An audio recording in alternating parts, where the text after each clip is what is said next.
संगच्छध्वं संवदध्वं शंभो मनासि जानतां देव भाग्यम यथा पूर्वे संजनाना उपासते समानीव आकुति समाना हृदयानिवह समानमस्तु ओ मनो यथा वह सुसहासति। ऋषियों ने करीब 15,000 साल पहले इन ऋचाओं के माध्यम से पृथ्वी के वासियों को एक समाज बनाने का आह्वान किया था जहां किसी का शोषण न हो। लेकिन आज तक हम पृथ्वीवासी ऐसे समाज की रचना न कर पाए। नवयुग चैनल के माध्यम से ऐसे ही समाज की रचना के लिए मैं आशा की गीत लाया हूँ। हमारे गुरु श्री श्री आनंद मूर्ति जी द्वारा बताए गए सिद्धांतों के आधार पर ज्वलंत मुद्दों पर मैं अपनी बात रखूंगा ताकि हम अपने ऋषियों के द्वारा कल्पना किए गए समाज की। आज का विषय है देव योनियाँ अर्थात दैवी सत्ताएं। ये पॉजिटिव माइक्रोबायोटा का ही एक रूप है। हम लोगों ने मृत्यु के विषय में विस्तृत चर्चा करते हुए यह जाना कि मृत्यु के बाद मनुष्य की आत्मा कहाँ जाती है और उसका क्या होता है। जब कोई व्यक्ति शरीर त्यागता है, इस मृत्यु जगत में पृथ्वी पर मृत्यु होती है, तो उसका शरीर स्नायु तंतु और स्नायु कोशिकाएं मिट्टी में मिलकर मिट्टी बन जाती है। जब मृत्यु होती है तो मन संस्कारों और एक्स्ट्रा सेरेब्रल मेमोरी के साथ देह का परित्याग कर देता है। मानव शरीर पंचभूतों क्षितिजल पावक गगन समीरा इस 5 महाभूत से निर्मित होता है। मृत्यु लोक में मृत्यु के बाद शरीर क्षिति और जल का त्याग कर देता है। फिर यह सूक्ष्म लोक में तब तक निवास करता है जब तक कि रजोगुनी शक्ति की सहायता से उसे अपने संस्कारों को अभिव्यक्त करने के लिए उपयुक्त शरीर इस मृत्यु लोक में नहीं प्राप्त होता है। इसकी विस्तृत चर्चा पिछली चर्चाओं में की गई है। लेकिन कुछ आत्माएं ऐसी होती हैं जिनका कुछ कारणों से इस मृत्यु लोक का अटैचमेंट गहरा होता है, जिसकी चर्चा आगे की जाएगी क्यों ऐसा होता है। तो वे मृत्यु लोक में भी उस समय भ्रमण करते हैं, लेकिन इस मृत्यु लोक में वे उपयुक्त शरीर और माध्यम इंद्रियों के अभाव में अपने को प्रकट नहीं कर सकते। क्योंकि पिछली चर्चाओं में हम लोगों ने देखा है कि ये जो मृत्यु लोक है एक पर्टिकुलर वेवलेंथ का ही रूप है। तो जब तक इस वेवलेंथ को हम वेवलेंथ के अंदर अपने को प्रकट करने के लिए और यहाँ के जो एक्टिविटी को एक्सेप्ट करने के लिए इंद्रिय नहीं रहेगा तो हम यहाँ कुछ भी कार्य न कर सकते हैं और न हम यहाँ जो है वो महसूस कर सकते हैं। लेकिन कुछ विशेष परिस्थितियों में इन दैवी सत्ताओं की उपस्थिति का अनुभव किया जा सकता है। इसको भूत प्रेत नहीं समझना चाहिए। भूत प्रेत कुछ भी नहीं होता, इसकी चर्चा कभी आगे की जाएगी। अब ये दैव योनियाँ जो जिसके बारे में हम चर्चा करेंगे, ये जो योनि है ये 2 प्रकार की होती है। जो अपनी प्रेरणा से लोगों को के प्रगति में सहायक बनते हैं उसे देव योनियाँ कहा जाता है, और जो लोगों के प्रगति में बाधक होते हैं उन्हें प्रेत योनि कहा जाता है।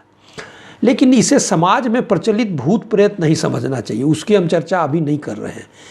इस प्रेत का कोई भूत प्रेत का कोई एग्जिस्टेंस नहीं होता है। इन देव योनियों और प्रेत योनियों का चूंकि भौतिक शरीर इस मृत्यु लोक के लिए नहीं होता है, अतः यह किसी भी मनुष्य को हानि या भौतिक रूप से प्रत्यक्ष रूप से नहीं कर सकते। आज हम दैवी योनियाँ या दैवी सत्ताओं का चर्चा करेंगे। ये दैवी कही जाती है किंतु वे वास्तव में दैवी है नहीं, किंतु मनुष्य से अवश्य श्रेष्ठर है। देव योनि ऐसे मनुष्य को कहते हैं जो अच्छे लोग होते हैं, निष्ठापूर्वक साधना करते हैं, लेकिन उनमें इसके अतिरिक्त कुछ सात्विक अभिलाषा रह जाती है, जैसे धन की, रूप की, गायकी की। तो इस कारण वो जो है पूर्ण समर्पण भगवान के तरफ नहीं कर सकते। भगवान मोक्ष प्राप्ति के लिए पूर्ण समर्पण चाहते हैं। शास्त्र क्या कहता है, गीता क्या कहता है, सर्वधर्मान् परित्यज्य माम एकम शरणं व्रज अहम त्वं सब पापेभ्यो मोक्षयिष्यामि मा शुचः। सारे चीज़ों को छोड़कर तुम मेरी शरण में आओ, मेरे पास समर्पण करो, भक्ति जगाओ, मैं तुम्हें सारे पापों से मुक्त करूंगा और मुझे तुम्हें मोक्ष अवश्य मिलेगी।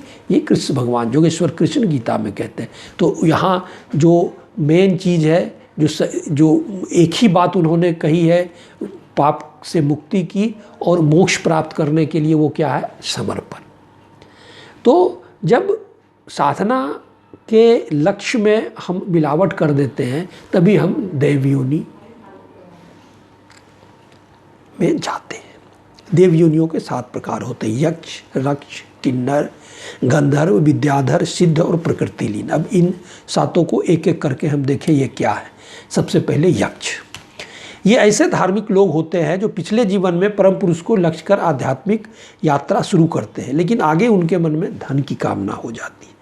अच्छा, ये धन की कामना भी कोई निगेटिव चीज़ के लिए नहीं होती है, अच्छे कार्य के लिए धन की लालसा होती है कि हम समाज में कोई अच्छा कार्य कर लें, मंदिर बनवा दें, इस तरह की जो सात्विक चीज़ है वही उनके मन में होती है। लेकिन लक्ष्य से तो वो थोड़ा भटक गए, तब वे परम पुरुष के लक्ष्य को भूलकर कुछ तो भटक जाते हैं।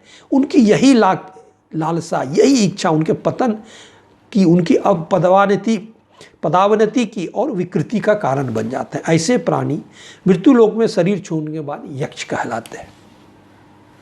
प्राचीन काल में, विशेषकर बुद्ध और जैन काल में, यक्षों की पूजा धन प्राप्ति के लिए की जाती थी। यूजुअली हम गाँव के सटे बाहर एक स्थान पर बनियान ट्री के नीचे यक्षों की पूजा की जाती है।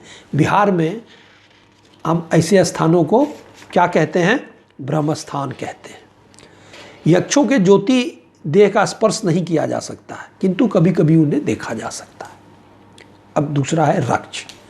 ये भी साधना परम पुरुष के लक्ष्य मानकर ही शुरू करते हैं, किंतु कभी कभी साधना के समय विचार आता है और सोचते भी हैं यदि आशीर्वाद भगवान का मिल जाए तो समाज विरोधी तत्वों का सफाया कर दें।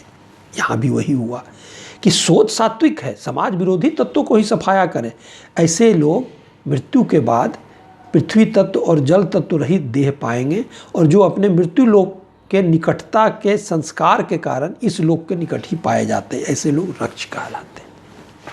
अब किन्नर, ये भी साधना परम पुरुष के लक्ष्य मान कर ही शुरू करते हैं, लेकिन फिर ये कभी सोचते हैं ईश्वर ने मुझे सब कुछ तो दे दिया, किंतु मैं सुदर्शनीय नहीं हूँ, मैं देखने में उतना सुंदर नहीं हूँ।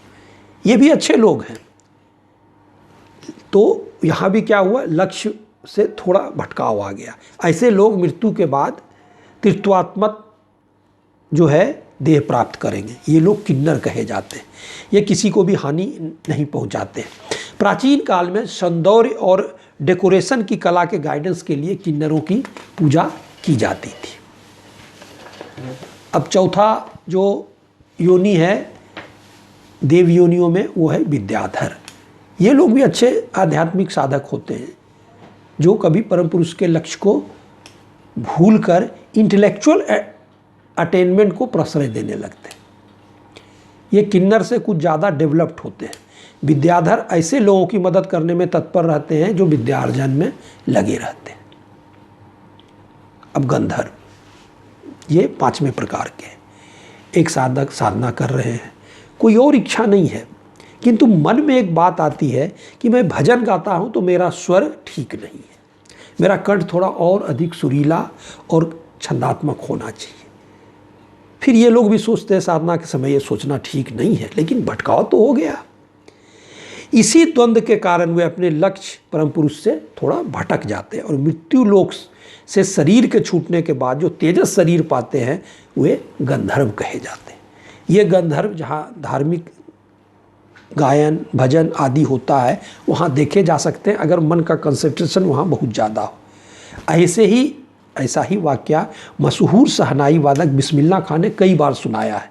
वे जब बनारस में मंदिरों में शहनाई बजाते समय लीन हो जाते थे, तन्मय हो जाते थे, तो उन्होंने कई बार कहा है कि उन्होंने ऐसी देवयोनि जो है तेजस स्वरूप का उन्होंने दर्शन किया है। अब जो छठा देवयोनि है वो है सिद्ध। यह देवयोनियों में सबसे सर्वश्रेष्ठ है। उच्च कोटि के साधक जो साधना में आगे बढ़ते हैं और ईश्वर की कृपा से ओकल्ट पावर पाते हैं, खड़ ऐश्वर्य, अष्ट ऐश्वर्य जैसे परकाया प्रवेश, वाक सिद्धि आदि। इन ओकल्ट पावर्स की चर्चा बाद के चर्चाओं में की जाएगी। अगर साधक अपने जीवन का लक्ष्य परम पुरुष को भूलकर इन ऐश्वर्यों को बना लेते हैं, वे सोचते हैं आम लोग यह जाने कि इनके पास अष्ट सिद्धि है और ये सामान्य मनुष्य नहीं है, इनकी साधना इस तरह से अधूरी रह जाती है और मृत्यु लोक पृथ्वी को छोड़ने के बाद ये तब सिद्ध कहे जाते हैं। जहाँ कहीं भी आध्यात्मिक लोग इकट्ठे होते हैं तो ये सिद्ध वहाँ आ जाते हैं। ये सिद्ध आध्यात्मिक साधकों की कई तरह से मदद करते हैं। बहुत सारे महान व्यक्तियों के आध्यात्मिक गुरु के बारे में पता नहीं रहता है, जैसा कि हम उनके लाइफ स्केच में कई के पढ़ते हैं कि मैं उनका कोई जो है धार्मिक गुरु नहीं था, ऐसा लोग जानते हैं। तो जब ये अपने पूर्व जन्म के एक्वायर्ड किए हुए ज्ञान को आगे बढ़ाते हुए इस जीवन में आध्यात्मिक साधना शुरू करते हैं तो क्या होता है, ये सिद्ध ही उनकी मदद करते हैं। वे उनको अपने पास्ट लाइफ के इष्ट मंत्र को जानने में सहायता करते हैं। वो मनुष्य अपने पास्ट लाइफ के इष्ट मंत्र को जान जाते हैं और साधना में वो निरंतर फिर आगे बढ़ जाते हैं। पास्ट लाइफ में उन्होंने जो साधना की है और जहाँ तक वो पहुँचे थे उसके बाद इनकी यात्रा शुरू होती है। तो बहुत ही कुछ समय में ये बहुत ही चीज़ प्राप्त कर लेते हैं। तो इन आध्यात्मिक साधकों को सिद्ध दीक्षित कहा जाता है, क्योंकि इष्ट मंत्र इन्हें सिद्ध से प्राप्त होता है।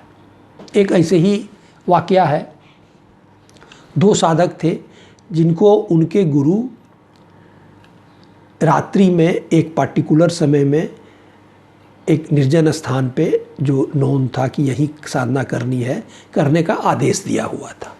ये लोग गए साधना करने के लिए। पानी पड़ रहा था, बीच में एक नदी थी, तो नदी कहीं उथला था जहाँ ये लोग पार करते थे। तो वो अंधेरे में और वो जो पानी पड़ रहा था इन लोगों को दिखाई नहीं पड़ रहा था। ये लोग निराश हो गए थे। तो अचानक एक ल्यूमिनस बॉडी ये देखते हैं कि एक ज्योति स्वरूप कोई है जो झिलमिला रहा है। तो ये उनके नज़दीक गए तो वो दूर होते होते फिर वही इनको ऐसी जगह ले गए जहाँ उथला पानी था और ये उस पार चले गए।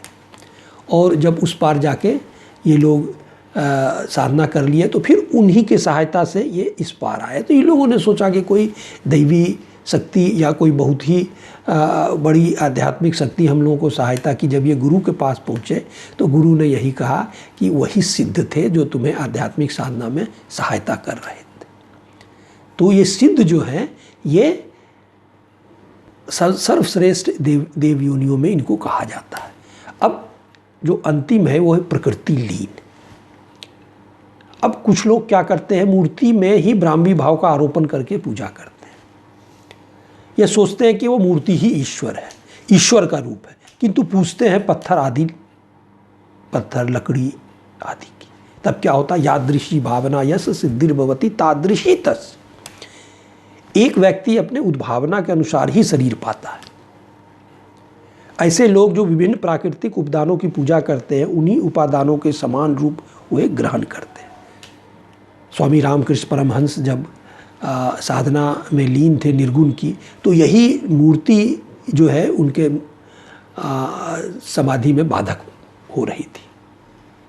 तो उनके गुरु जो थे जिनको वो नांगटा बाबा कहा करते थे, तो उन्होंने एक हालांकि स्वामी रामकृष्ण परमहंस स्वयं ही बहुत पहुँचे हुए साधक थे, तो उन्होंने एक शीशे का टुकड़ा लिया और उनके त्रिकुटी पर करके उन्होंने कहा क्यों नहीं तुम यहीं लगाओ अपना पूरा मन, और उसी समय उनको जो है समाधि मिल गई। तो वो भी बड़ा आश्चर्य हुए कि जो समाधि लेने में 40 साल मुझे भटकना पड़ा, इसको तो चंद मिनटों में ही मिल गया। वो कहानी एक अलग है, वो कभी और अगर मौका मिला तो उसको विस्तृत चर्चा की जाएगी।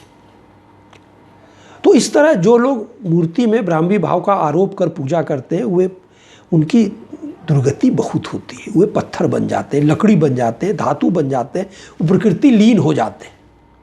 ये भी मदद करते हैं ऐसे लोगों से जो पत्थर आदि बन गए। आप देखेंगे जो साधना के लिए किसी एक स्थान पर लोगों को जो है साधना में काफ़ी मन लग गया, मन कंसंट्रेट हो गया, भगवान की ओर बढ़ गए, और कहीं नहीं बढ़ते हैं उतनी अच्छे से। तो ये क्यों होता है? जहाँ ये प्रकृति लीन साधक रहते हैं पत्थर के लकड़ी के रूप में, वहाँ लोग अपने इष्ट के को पाने में भी काफ़ी सफल होते हैं, बहुत तेज़ी से होते हैं। इस तरह ये सारे 7 देव योनियाँ पॉजिटिव माइक्रोबाइटा हैं। ये किसी भी व्यक्ति को हानि नहीं पहुंचाते, वरन ये उनकी आध्यात्मिक साधना और अन्य सात्विक गुणों में प्रगति में सहायक।